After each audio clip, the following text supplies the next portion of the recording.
Selamat datang sahabat bahasa. Aksara Jawa merupakan salah satu kebudayaan bangsa Indonesia yang bersifat adiluhung. Aksara Jawa banyak digunakan untuk mengabadikan kisah dari waktu ke waktu, baik berbentuk prasasti maupun kitab-kitab kasusastran. Saat ini, penggunaan aksara Jawa semakin berkurang. Digitalisasi menjadi salah satu tantangan untuk mendekatkan aksara Jawa kepada generasi muda. Sejarah aksara Jawa selama ini dipahami melalui legenda Aji Saka. Dalam kisahnya, Aji Saka sukses menciptakan legitimasi bahwa dia sebagai pencipta aksara Jawa. Aji Saka ditasbihkan sebagai medang ake kawruh, yaitu orang yang menaburkan kepandian kepada orang Jawa. Melalui tokoh Aji Saka, orang Jawa yang pada awalnya belum tahu apa-apa dan belum mempunyai pengetahuan, menjadi mampu membaca alam dan mempunyai pengetahuan yang luas. Sejarah aksara Jawa dapat ditinjau dengan dua pendekatan, yakni pendekatan mitos melalui cerita Aji Saka dan melalui pendekatan ilmiah. Pendekatan mitos melalui jalur legenda Aji Saka paling banyak digunakan dalam menguraikan sejarah terbentuknya aksara Jawa. Sisi menarik dari jalur mitos cerita Aji Saka adalah penerimaan masyarakat dengan sejarah aksara Jawa. Masyarakat menerima dan mengakui aksara Jawa sebagai sumber sejarah. Aksara Jawa dijadikan dasar filosofi tentang konsep ketuhanan dan sebagai pusat kebatinan Jawa.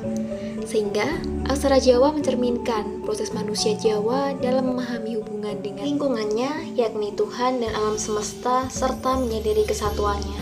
Di sisi lain, cerita aksara Jawa Aji Saka juga menyimpan makna simbolik. Semuanya mengarah tentang konsep ketuhanan. Konsep gagasan pemikiran filsafat Jawa yang menggunakan aksara Jawa adalah 5 huruf pertama dari abjad aksara Jawa. Kelima abjad tersebut adalah Hono Coroko. Secara spesifik, konsep pemikiran filsafat Jawa dalam aksara Jawa adalah H. Hurip. Urip maknanya adalah hidup, sifat zat yang Maha Esa. Kemudian Na. Hana artinya ada. Ada mempunyai dua makna, yakni ada semesta sebagai ontologi dan alam semesta sendiri sebagai kosmologi. Hana Mungso adalah manusia, yakni antropologi filsafati. Caroko berarti utusan dan tulisan.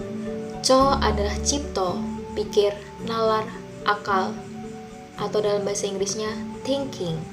Ro adalah rasa, perasaan, dalam bahasa Inggris feeling. Ko adalah karso atau kehendak atau willing.